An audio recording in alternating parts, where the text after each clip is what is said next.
परमेश्वर ने या लेवी को क्यों चुना गया था, ये बातें हम लोगों ने पिछले सत्र में देखा था। I will quickly remind to the newcomers that in Exodus chapter 32, when Moses came down with the word of God, Israel took to a riotous situation. They began to drink, dance, and worshiping golden calf.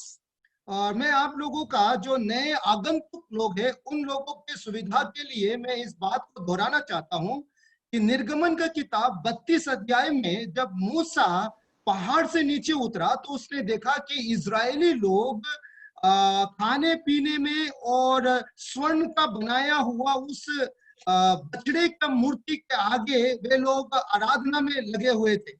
And at that time Moses called, whosoever is on the Lord's side, come unto me. और उस समय में जब मूसा ने ये दृश्य देखा तो मूसा ने एक आह्वान दिया और कहा कि जो कोई भी प्रभु की ओर है वे लोग यहाँ चले आए। The Levi came forth. और लेवी आगे बढ़कर आया। And that's the reason I think the Lord has chosen him to serve him. और यही एक कारण हो सकता है कि परमेश्वर ने लेवी को चुना हो। His father rejected him. उसके पिता ने उसका इनकार कर दिया। But heavenly father did not. लेकिन स्वर्गीय पिता ने उसको तिरस्कार नहीं किया। And this is the true with you and I. और ये वास्तविकता आपके और मेरे जीवन के साथ भी है। Once upon a time there was a curse upon us. एक समय की बात है कि हमारे ऊपर भी श्राप आना तय था। But the Lord in his mercy has called us and saved us through faith we placed on the Lord Jesus Christ. लेकिन प्रभु ने अपने अनुग्रह के द्वारा वो विश्वास से जो हम यीशु मसीह के ऊपर करते हैं उसके जरिए वो हमें उद्धार देता है। Now the time has come to call them out. अब समय आ गया है कि उन्हें बाहर बुलाए। Whomsoever he saves, he will have a desire to use them for his ministry. परमेश्वर जिनको भी चुनता है उनके प्रति एक इच्छा है कि वो उनके लिए सेवा करे।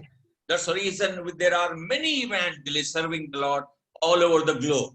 और यही एक कारण है कि इस पूरे विश्व में बहुत सारे सुसमाचार प्रचारक गण हैं जो परमेश्वर के वचन का प्रचार कर रहे हैं। They are called out people to minister full time that they may proclaim God's word. उन लोगों को पूर्ण रूप से सुसमाचार केवल सुसमाचार सुनाने का आह्वान मिला है। Now we will discuss about how the Lord has selected him. और अब हम देखेंगे कि परमेश्वर ने कैसे उसको चुना। Come to book of Numbers chapter 1. गिनती का किताब उसका 1 अध्याय में आए। We will read verse 50. गिनती का किताब उसका 1 अध्याय का 50वां पद। In verse 48, for the Lord had spoken unto Moses. 48वें पद में लिखा है कि यहोवा ने मूसा से कहा था। And then in verse 50, thou shalt appoint the Levites over the tabernacle of testimony. और 50वें पद में हम देखते हैं कि परमेश्वर ने लेवियों को साक्षी के तंबू के ऊपर नियुक्त करने के लिए अधिकार दिया। There are many verses we need not to look into. बहुत सारे इससे संबंधित बहुत सारे पद हैं जो हम लोग नहीं देखेंगे। His selection is sovereign. परमेश्वर का चुनाव सार्वभौम है। Nobody would question his selection. उसके चुनाव के ऊपर में कोई सवाल नहीं उठा सकता। No one can say why the Levites, why not the Reubenites. कोई भी ऐसा नहीं कह सकता कि क्यों लेवी को चुना गया और रूबेन को नहीं चुना गया। Why not Judah? यहूदा को क्यों नहीं चुना गया। But it was a total in his sovereign will. The Lord has selected Levi. Levi को परमेश्वर ने अपने सार्वभौम इच्छा के द्वारा चुन लिया था। Now just imagine what would have gone through the mind of Levi when his own father cursed him. अब जरा सोच करके देखिए लेवी के मन से क्या गुजर रहा होगा जब लेवी के स्वयं अपने पिता ने श्राप दिया हो। He would have began to repent. He would have begun to Repent. वो शायद पछताने लगा होगा, मन फिराने लगा होगा, He would have said, hi, what have I done? और शायद उसके मन में ऐसा एक ग्लानि आया होगा कि अरे ये मैंने क्या कर दिया, Why did I do that? मैंने ऐसा क्यों किया। In a fit of anger, I knew not what I was doing. और उस क्रोध के समय में उसको पता नहीं, मुझे पता नहीं था मैंने क्या किया है। I thought of taking revenge because of my sister's humiliation. और मेरी बहन के उस मेरे बहन के बदनामी के कारण मैंने उस कार्य को किया। Then he would have repented. अब ऐसे उसने शायद मन फिराया होगा, And that repentance continued in his heart. अब ये जो पश्चाताप है, ये जो मन फिराव है, वो लगातार उसके जीवन में हो रहा होगा। And at the time of Moses gave a call, whosoever is of the Lord's side, come over, and he immediately ran over. और फिर उसके बाद ऐसे मन फिराव का, ऐसे पछतावे का जीवन जीते जीते जब मूसा ने ये आह्वान दिया कि जो कोई परमेश्वर की ओर है चले आओ, तो वो तुरंत आगे आ गया। He would have thought, my father has rejected me. उसने सोचा होगा कि मेरे पिता ने मेरा तिरस्कार कर दिया। Now here is an invitation लेकिन देखिए, अब मुझे एक मौका, एक अवसर, एक निमंत्रण मिला है to be with the Lord. प्रभु के साथ रहने का। So he used that opportunity wisely. और बुद्धिमानी के साथ, समझदारी के साथ उसने उस समय का सदुपयोग किया। He ran to Moses. वो दौड़कर मूसा के पास चला गया। All the Levites came unto him. और लेवी के सारे गोत्र उसके पीछे पीछे हो लिए। The Lord realized that. और प्रभु ने इस बात को पहचाना। We will read that verse later on. Now here God says to Moses to appoint them over the Levites. और इस बात को हम लोग इस पद को हम लोग बाद में देखेंगे, लेकिन परमेश्वर ने मूसा से कहा कि लेवी को नियुक्त किया जाए। Levi had 3 sons. लेवी के 3 पुत्र थे, कोहात, Gershom and Merari. गेर्शोम और मेरारी। All these 3 families have been given with various responsibilities. और इन 3 पुत्रों के परिवारों को भी अलग-अलग जिम्मेदारियां दी गई। We will discuss about it little later. इस विषय को हम लोग थोड़ी देर के बाद चर्चा करेंगे।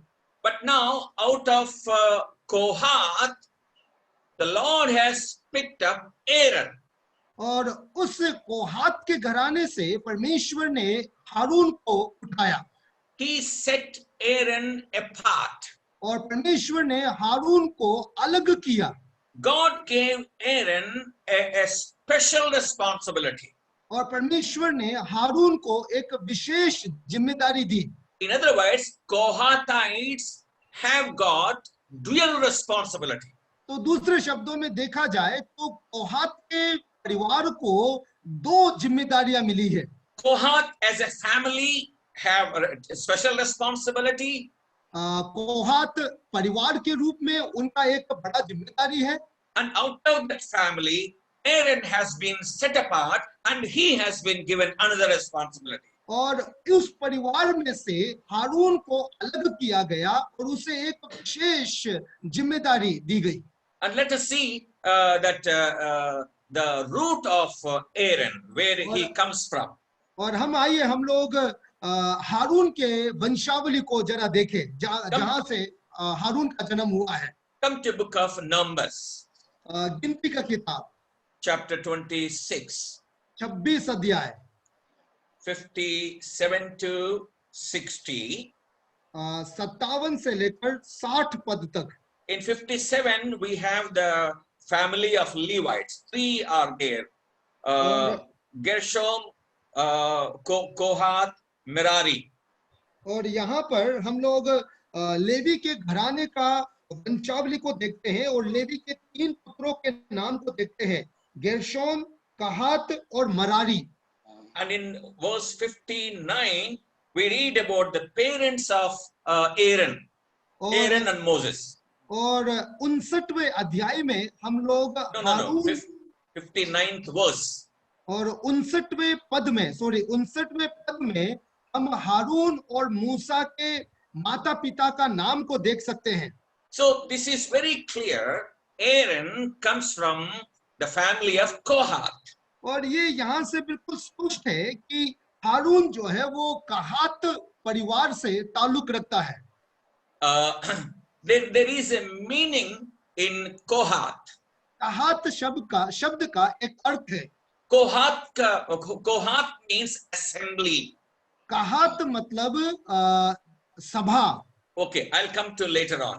और इस विषय को हम लोग थोड़ी देर में देखेंगे। Now let us see what the Lord said to Moses concerning Aaron. हारून के संबंध में परमेश्वर ने मूसा से क्या कहा, इस विषय को जरा हम देखें। Exodus 28. निर्गमन का किताब 28 अध्याय Verse 1. उसका पहला पद। And take thou unto thee Aaron thy brother and his sons with him from among the children of Israel, that he may minister unto me in the priest's office, even Aaron, Nadab, Abihu, Eleazar, Ithamar, and Aaron's sons. 28 अध्याय का निर्गमन 28 का 1 में लिखा है, फिर तू इजराइलियों में से अपने भाई हारून और नादाब, अबीहू, एलियाजर और इतामार नाम उसके पुत्रों को अपने समीप ले आना कि वे मेरे लिए याजक का काम करें। So high priesthood has been given to Aaron and his descendants. तो कहने का मतलब हारून और उनके वंशावलियों को महायाजक होने का पदवी दिया गया था। Out of Kohath, there is one more family, that's Aaron family. कहात के घराने में से एक परिवार है जो है हारून का परिवार। Kohath has another responsibility. और कहात का दूसरा एक जिम्मेदारी है, कर्तव्य है। And Aaron has been chosen to be the high priest. और उस घराने में से हारून को महायाजक के रूप में चुना गया।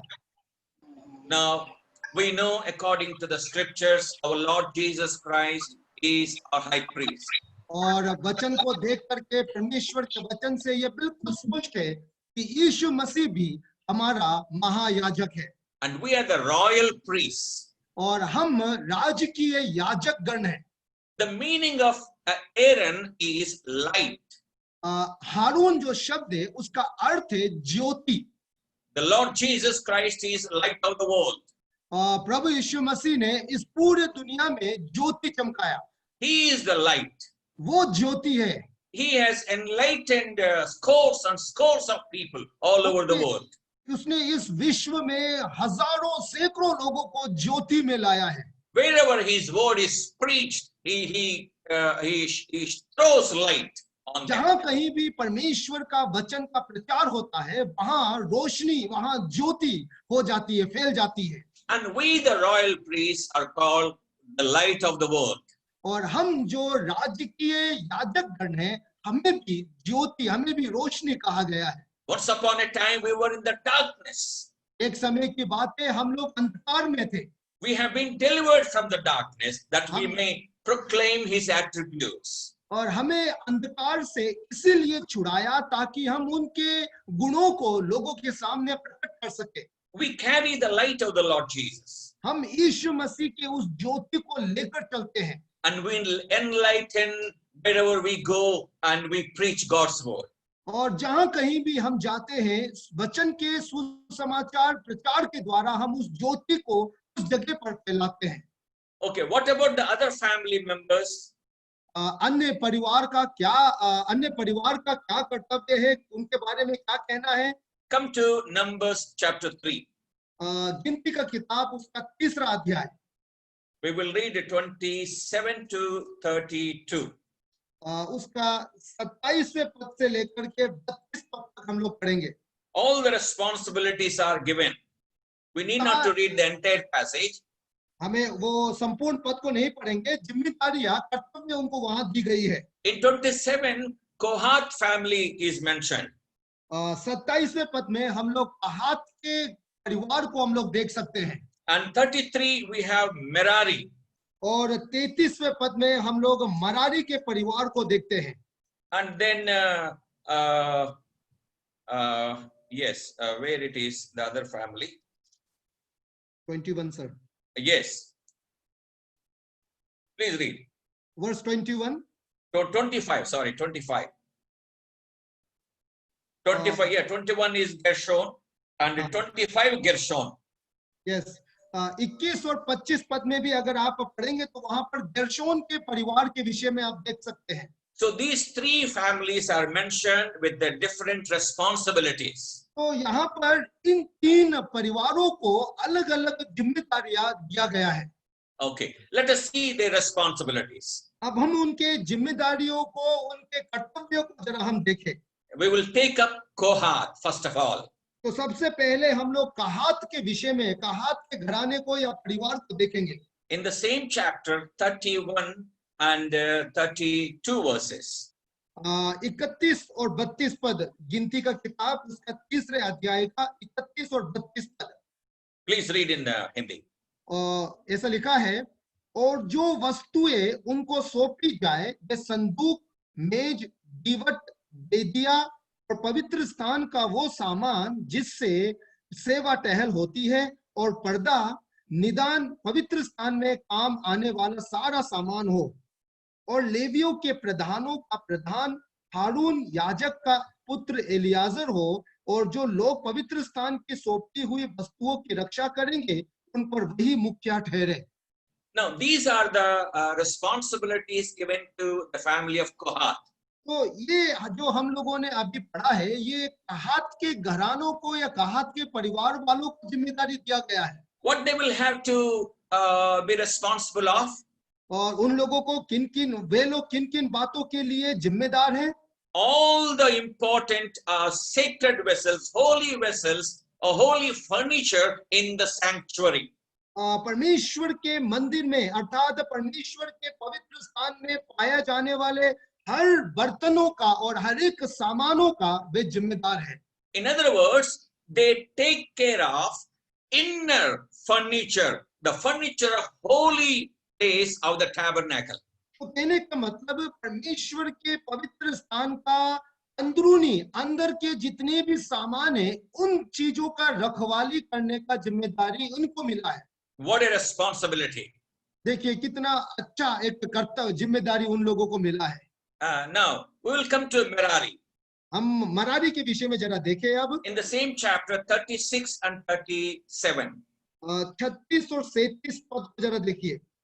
और जो वस्तुएं मरारी वंशियों को सौंपी जाए कि वे उनकी रक्षा करे, वे निवास के तख्ते, बेड़े, खंबे, कुर्सियां और सारा सामान, निदान जो कुछ उसके बरतने में काम आए, और चारों ओर के आंगन के खंबे और उनकी कुर्सियां, खूंटे और डोरियां हो।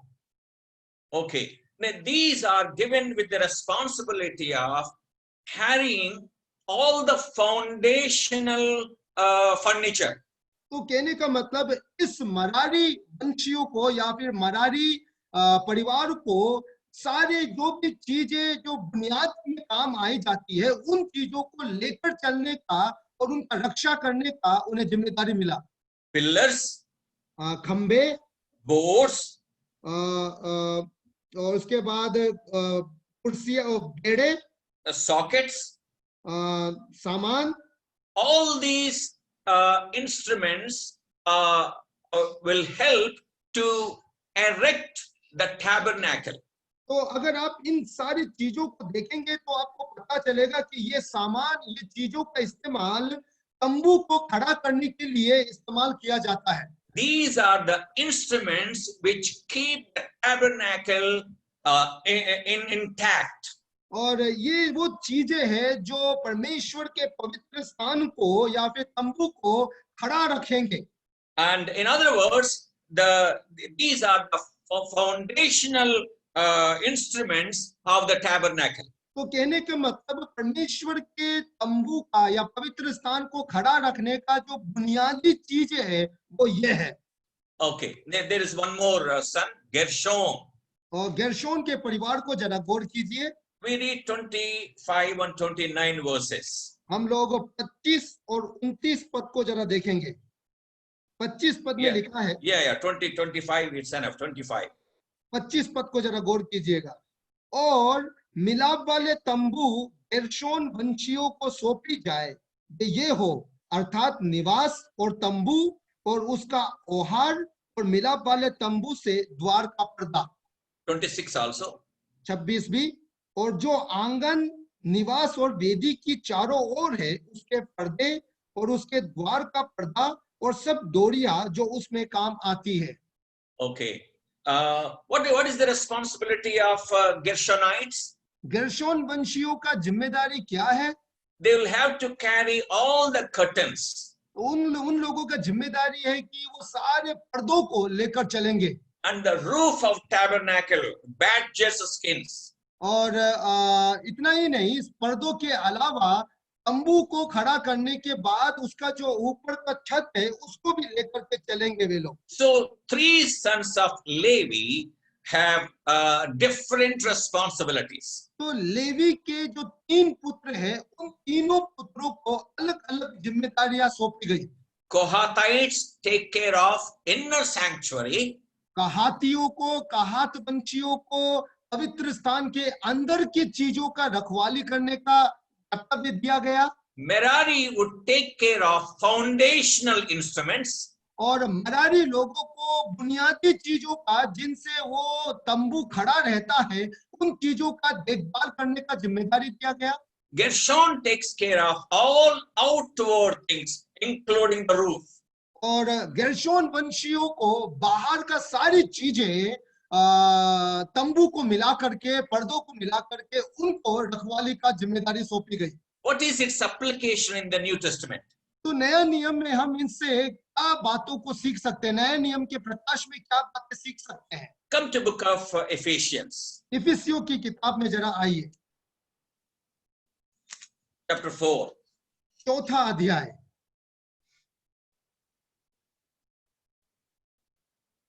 When the Lord ascended into heaven, he gave gifts to the people in the church. तो जब प्रभु यीशु मसीह स्वर्ग उठा लिया गया तो कलीसिया को उन्होंने वरदान दिए। In verse 11, we have fivefold offices of the church. और 11वें पद में हम लोग 5 बातों को देख सकते हैं। He gave some apostles and some prophets and some evangelists and some pastors and teachers. किसी को प्रेरित करके नियुक्त किया गया, भविष्यवक्ता, सुसमाचार सुनाने वाले और रखवाले और उपदेशक के रूप में नियुक्त किए गए हैं। And we know that apostles and prophets are no more. और हम लोग परमेश्वर के वचन के प्रकाश से जानते हैं कि अब वर्तमान समय में प्रेरित और भविष्यवक्ता का पद नहीं है। According to Ephesians 2:20, the Lord used them to lay down the foundation of the church.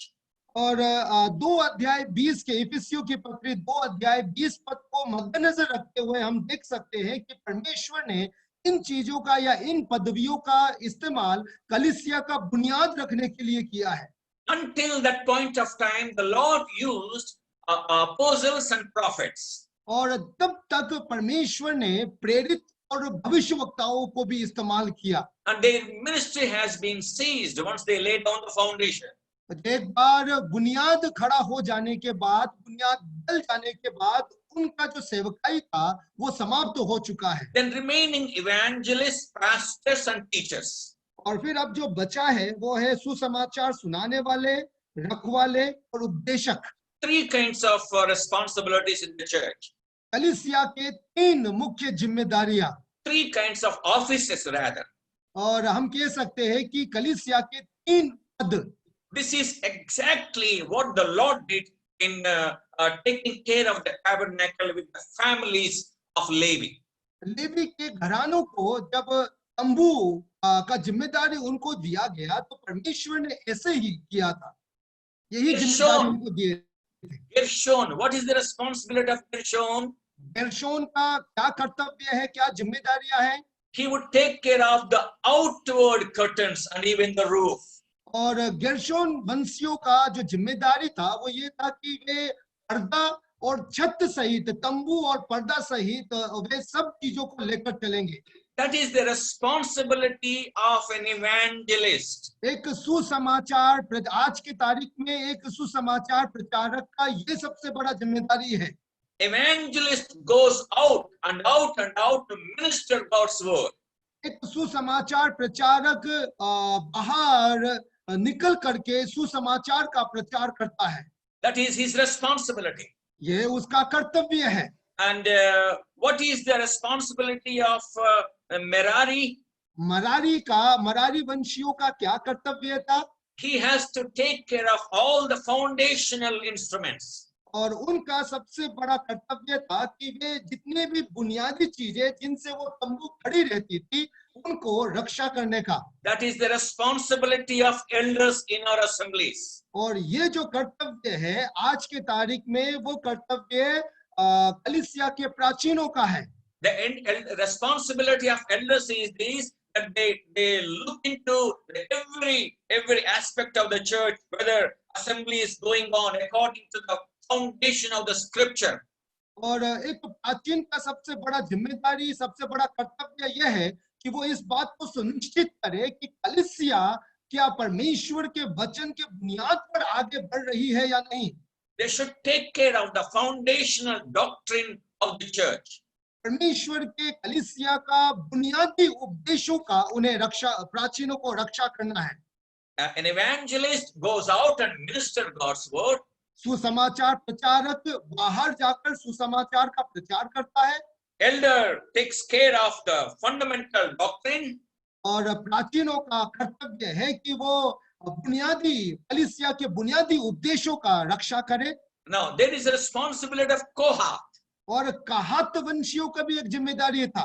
What is the responsibility of Kohath? कहात वंशियों का जिम्मेदारी क्या था? He takes care of the sanctuary. वे पवित्र स्थान का रक्षा करते थे वे। That is the responsibility of a pastor. और एक रखवाले का ये सबसे बड़ा जिम्मेदारी है। Now listen to me carefully. अब जरा ध्यान से सुनिएगा बात को। Do not get confused. किसी भी रीति से ये गड़बड़ नहीं होना है। Evangelist is an evangelist. सुसमाचार प्रचारक है। Elder is an elder. प्राचीन है। Now according to Ephesians 4:11, we have evangelists, pastors and teachers. इफिसियों की पत्री 4 अध्याय 11 पद के अनुसार हम लोगों ने 3 पद को देखे, सुसमाचार प्रचारक, रखवाला और उपदेशक। Pastor means elder. पास्टर मतलब प्राचीन, कलीसिया का प्राचीन। The one who feeds the flock. वो व्यक्ति जो झुंड को भोजन देकर तृप्त करता है। The one who feeds the flock and takes care of the sanctuary. प्राचीन का कर्तव्य जो झुंड को भोजन देकर तृप्त करता है और उनका देखभाल करता है। It's his responsibility to lead the church in the holy life. और पवित्र जीवन की ओर उनका अगुवाई करने का उनकी जिम्मेदारी है। Who are these teachers? अब ये जो उपदेशक लोग हैं वो कौन है? He is neither an evangelist nor a pastor nor an elder. अब ये जो उपदेशक है वो ना तो सुसमाचार प्रचारक है और ना ही कलीसिया का प्राचीन है। He is a gifted brother in the church who can minister God's word. ये कलीसिया का एक वरदान पाया हुआ व्यक्ति है जो परमेश्वर के कलीसिया को सिखा सकता है। And the elders should recognize such a gifted teachers and use to expose God's word. और प्राचीन का काम है कि प्राचीन कलीसिया के ऐसे भाइयों को पहचान कर उन्हें कलीसिया में इस्तेमाल करें। Okay, now listen to me carefully. जरा ध्यान पूर्वक सुनिएगा। Can an evangelist be an elder? क्या एक सुसमाचार प्रचारक किसी कलीसिया का प्राचीन हो सकता है? Can he be a pastor? क्या वो एक रखवाला हो सकता है? Can an elder be a pastor? क्या एक प्राचीन रखवाला हो सकता है? Now, according to these three families, Kohath, Merari, and Gershon, all these three of them have given three different responsibilities. अगर आप इन तीन परिवारों को देखेंगे, कहात, गेर्शोन और मरारी को, तो इन तीनों परिवारों को अलग अलग जिम्मेदारियां दी गई थी. In the New Testament, elder and pastor, they are the same. और नए नियम में पास्टर और प्राचीन दोनों एक ही है. Elder, the word elder talks about his maturity. प्राचीन ये उसके उम्र का परिपक्वता को दर्शाता है. The word pastor takes care of his responsibility. तो ये पास्टर वो उसके जिम्मेदारियों को वो पूरा करता है. Pastor is not a designation. Pastor कोई एक पदवी नहीं है. Now, if an elder is a pastor, अगर एक प्राचीन पास्टर है, he should be available all the time for the flock of God. तो कहने का मतलब अगर एक प्राचीन पास्टर है तो परमेश्वर के झुंड के लिए उसे हमेशा उपलब्ध रहना होगा. Now, I know that what you are thinking. और आप क्या सोच रहे हो, मैं समझने का प्रयास कर रहा हूँ. Our elders are not like that. हमारे प्राचीन ऐसे नहीं है. They are not available. वे हमेशा उपलब्ध नहीं है. Only evangelists do everything. और हमारे कलीसिया में तो सुसमाचार प्रचारक ही सब कुछ करते हैं. You know why it is so? मालूम है ऐसा क्यों है? According to my understanding, first of all, elders in most of the places are not appointed according to God's word. और मेरे समझ के अनुसार ये गड़बड़ी का सबसे बड़ा जड़ यही है कि अधिकांश कलीसियाओं में प्राचीन पद का नियुक्ति परमेश्वर के वचन के अनुरूप या अनुसार नहीं होता है. The second reason is, और दूसरा कारण, when an evangelist begins a pioneer work, he did not think of training an elder and appoint him as an elder. और एक सुसमाचार प्रचारक जब एक नए जगह पर सेवकाई का प्रारंभ करता है और उस जगह पर एक तो प्राचीन का नियुक्ति के विषय में वो कभी कल्पना नहीं करता है, सोचता नहीं है. Even if he appoints an elder, he will keep him as a rubber stamp. और अगर वो एक प्राचीन को नियुक्त कर भी देता है तो वो उसे एक कठपुतली के समान ही रखेगा, which is a wrong practice. जो कि एक गलत तरीका है. It's the responsibility of an evangelist to recognize the mature brother in the assembly whom he has taught and nourished, and at the set time, on the guidance of the Holy Spirit, he should be recognized as an elder. अब ये सुसमाचार प्रचारक का कर्तव्य है, जिम्मेदारी है कि वो अपने स्थापित किए हुए कलीसिया में एक परिपक्व विश्वासी को, जिसे उसने परमेश्वर का वचन का तालीम दिया है, सिखाया है, उन्हें पहचान कर, समझ कर, सही समय पर उसे प्राचीन के रूप में नियुक्त करे. Once the elders are appointed, he must withdraw from eldership. और एक बार जब वो किसी व्यक्ति को, किसी परमेश्वर के चुने हुए व्यक्ति को प्राचीन के रूप में नियुक्त कर देता है, तो वो अपने आप को उस पदवी से उसे हटा लेना चाहिए. His responsibility is preaching and teaching. उसका मुख्य, सुसमाचार प्रचारक का मुख्य कर्तव्य परमेश्वर के वचन का सुसमाचार प्रचार करना और सिखाना है. Why the elders are not taking care of the assembly? क्यों प्राचीन कलीसियाओं का देखभाल नहीं करते हैं? We fail to teach them, or they fail to understand the fact the Bible talks about full-time elders. और हम कई बार इसे नहीं सिखा पाते हैं या फिर प्राचीन लोग इस बात को समझ नहीं पाते हैं कि परमेश्वर के वचन में प्राचीन का जो कर्तव्य है वो संपूर्ण या पूर्ण रूप से काम उसे करना है. Almost all the elders in our country, in our assemblies, are either employed or businessmen. और अगर आप गौर करके देखें तो हमारे इस पूरे भारतवर्ष में या फिर हमारे सारे कलीसियाओं में जितने भी प्राचीन नियुक्त किए गए हैं, वे या तो किसी कंपनी में, किसी कारखाने में काम करने वाले हैं या कोई एक व्यवसायी व्यक्ति होगा. They have no time to pastor the church. उन लोगों के पास, ऐसे व्यस्त और व्यवसायी लोगों के पास कलीसिया का देखभाल का समय नहीं है। Therefore, automatically, evangelist takes up the responsibility of pastoring the church also. और इसीलिए ये एक मुख्य कारण है कि प्राचीन जब ऐसे कर्तव्य को पूरा नहीं कर पाता है तो सुसमाचार प्रचारक को वो सारे कर्तव्य भी अपने आप से निभाना पड़ता है। So there are some elders, I know, that they really take care of the church. कुछ ऐसे प्राचीनों को मैं अच्छी रीति से जानता हूं जो परमेश्वर के वचन का, परमेश्वर के कलीसिया का बहुत अच्छी रीति से देखभाल करते हैं। They not only look into the sound doctrine, and they also teach God's word. अब वो केवल परमेश्वर के वचन का सही उपदेश का ही ख्याल नहीं रखते, बल्कि उन्हें विश्वासियों को सिखाते भी हैं।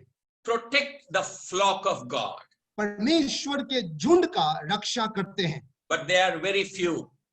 लेकिन ऐसे प्राचीन बहुत कम हैं। But in most of our assemblies, it's the evangelist who is working the work of a pastor. और हमारे अधिकांश कलीसियाओं में सुसमाचार प्रचारक ही है जो प्राचीन का भी जिम्मेदारी पूरा करता है। And we thank God, the Lord gives us ability to do so.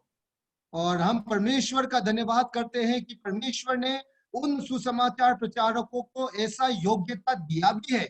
The Lord has chosen Levi. परमेश्वर ने लेवी को चुना।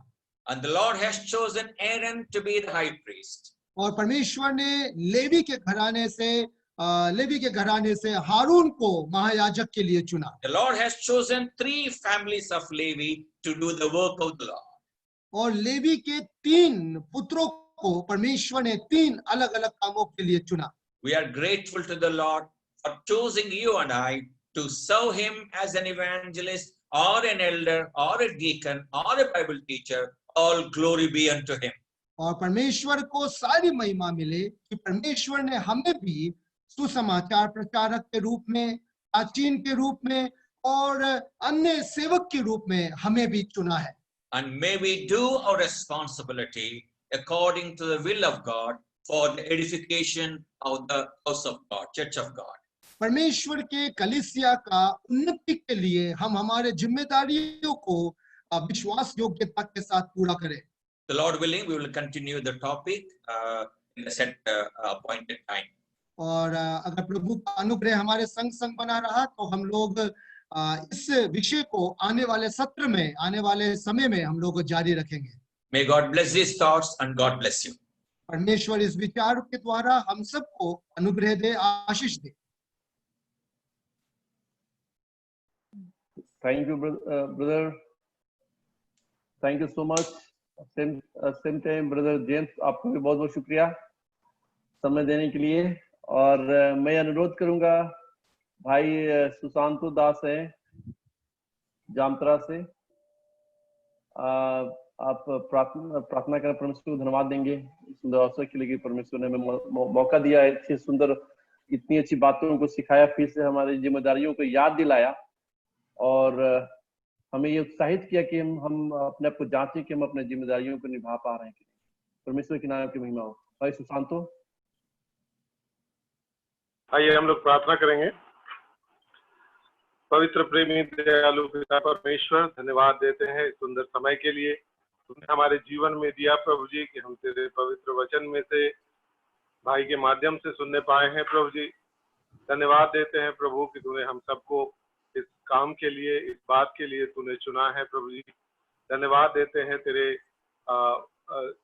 सामर्थी वचन के लिए प्रभु जी, जिसके द्वारा तूने हमें बताया किस तरह से जो जिम्मेदारियां तूने हमें दी है प्रभु जी, हमें उन जिम्मेदारियों को सही तरह से पालन करना है प्रभु जी।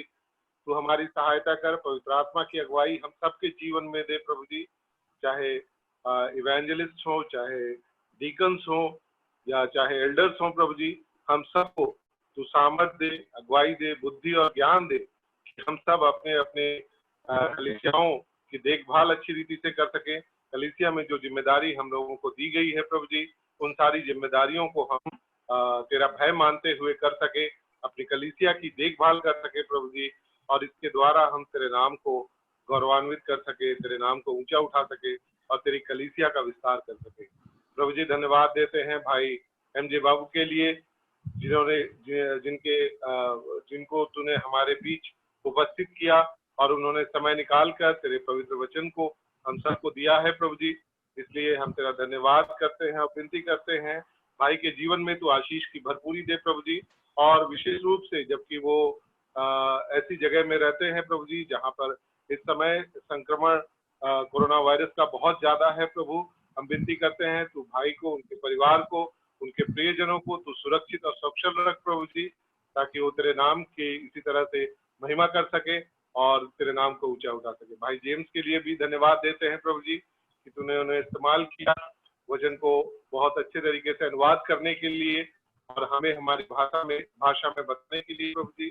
उन्हें भी, भाई को भी, भाई जेम्स को भी, उनके परिवार को भी तू सुरक्षित रख, सकुशल रख, उनकी हर एक आवश्यकताओं को तू पूरी कर प्रभु जी, और उनके जीवन को तू आशीष से भर दे। हम सब जितने यहाँ उपस्थित है प्रभु जी, हम सबको तू अगुवाई दे, आशीष दे कि तेरे इस वचन को हम अपने हृदय की गहराइयों में उतार के रख सके और उसके अनुसार अपने जीवन का यापन कर सके।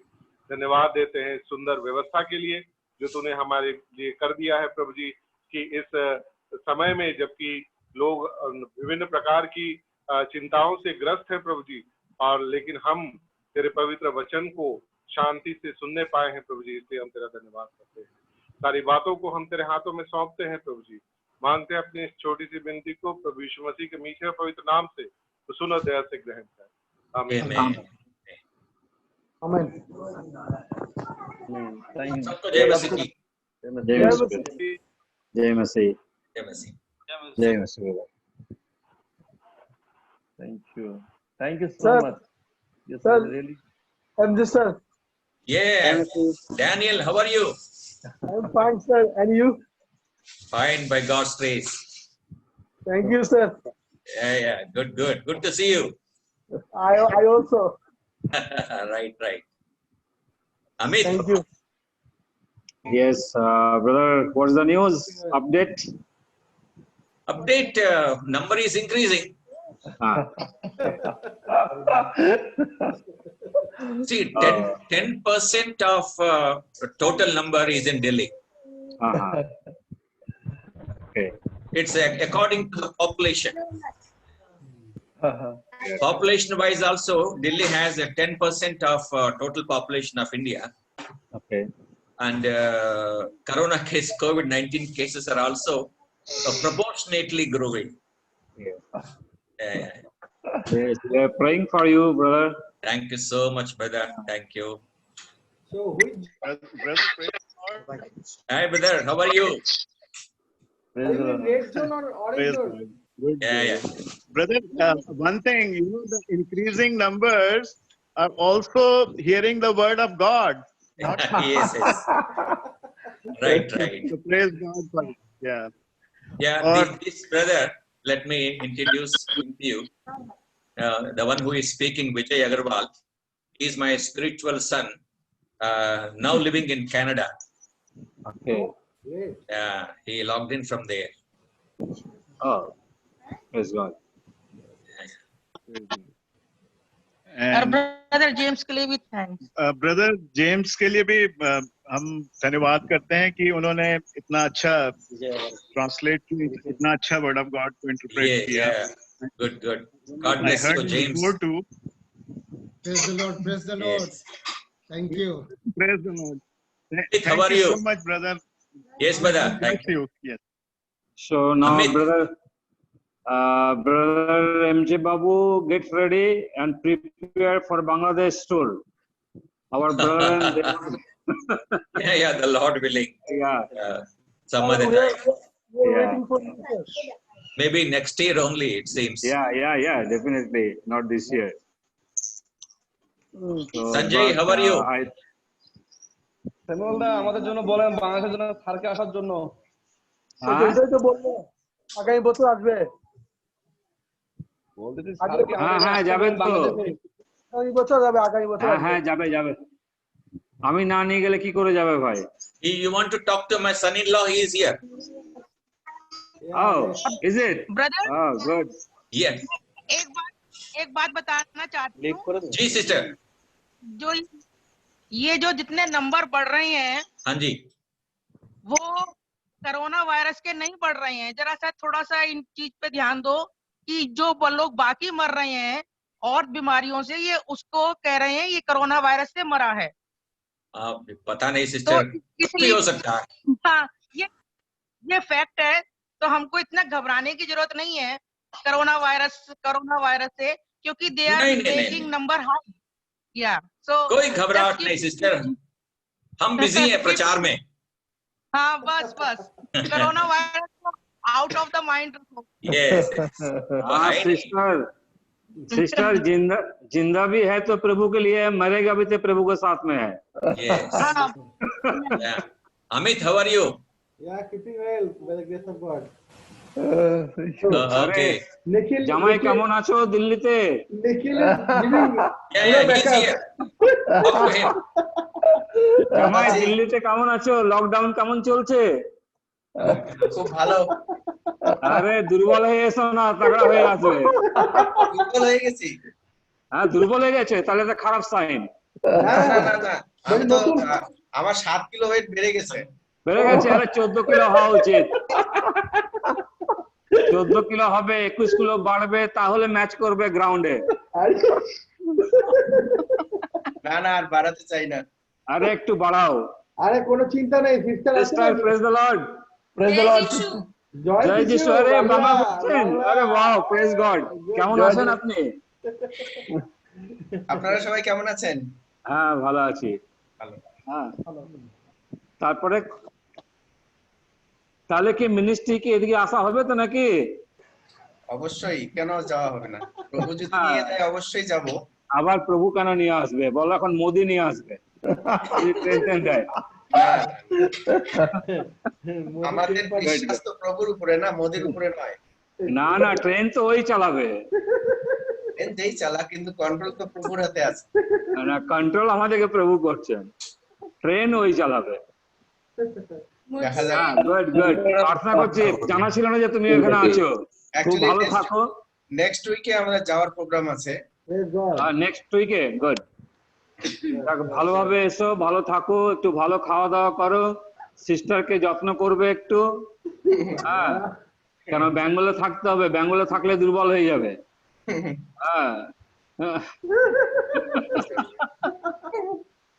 হ্যাঁ, বেঙ্গলের চাল তাল ভালো নয়।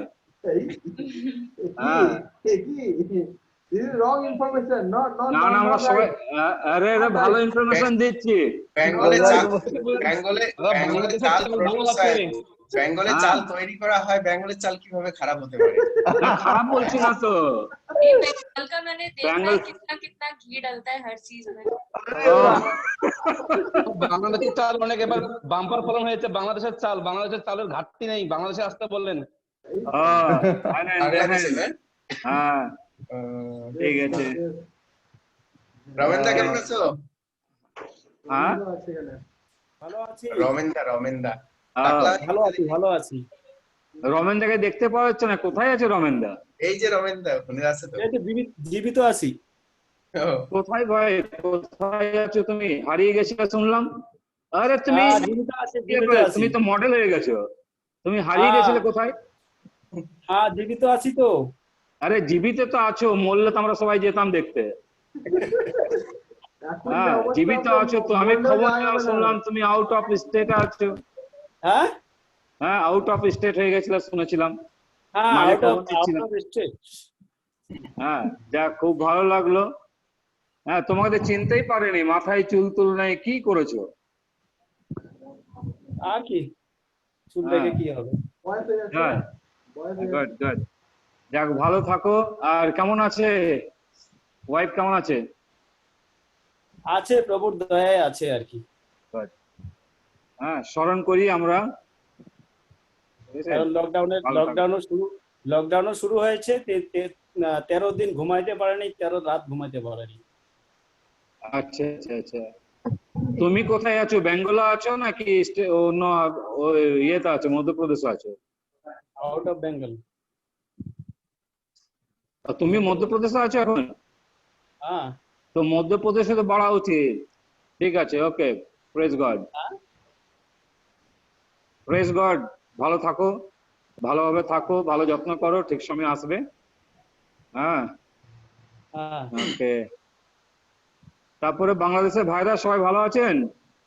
দাদা আমরা সবাই ভালো আছি প্রভুর আশীর্বাদে, আপনাদের প্রার্থনা ও ধন্যবাদের বিষয় দাদা, আমার মেসো সম্পূর্ণ সুস্থ হয়েছে, আজকে রিলিজ পেয়েছে, এই জন্য ধন্যবাদের বিষয় দিচ্ছি। আচ্ছা আচ্ছা, গুড, থ্যাংক ইউ।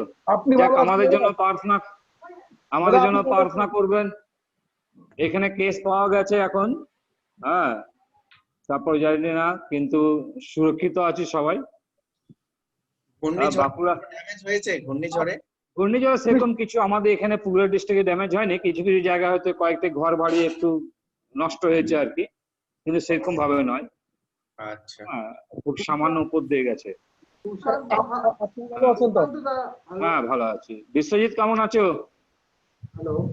হ্যাঁ, হ্যালো বিশ্বজিৎ, কেমন আছো? হ্যাঁ, ভালো আছি। আচ্ছা, না গো, ভুলে কেন যাবো?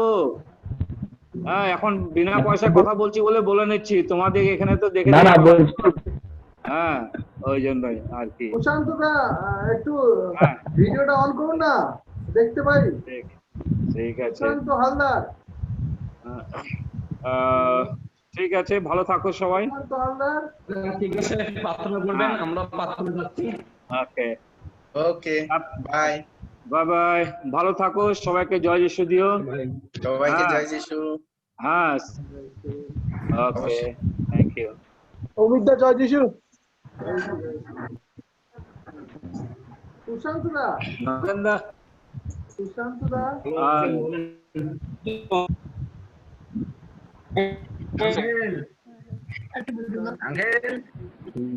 ভিডিওটা অন করেছেন? না, অন করেনি। আমাদের তারকেশ্বরের তো না? হ্যাঁ হ্যাঁ, তারকেশ্বর। ওকে, সবাইকে বাংলাদেশের পক্ষ থেকে ওকে, জয় যিশু, জয় যিশু। Okay, then good night. Okay, good night everybody. ঠিক আছে, শুক্রবারে সবাই আসবেন, শুক্রবারও ভালো মেসেজ থাকবে, আর রোজই থাকবে, রোজই আসবেন, সময় নষ্ট করবেন না।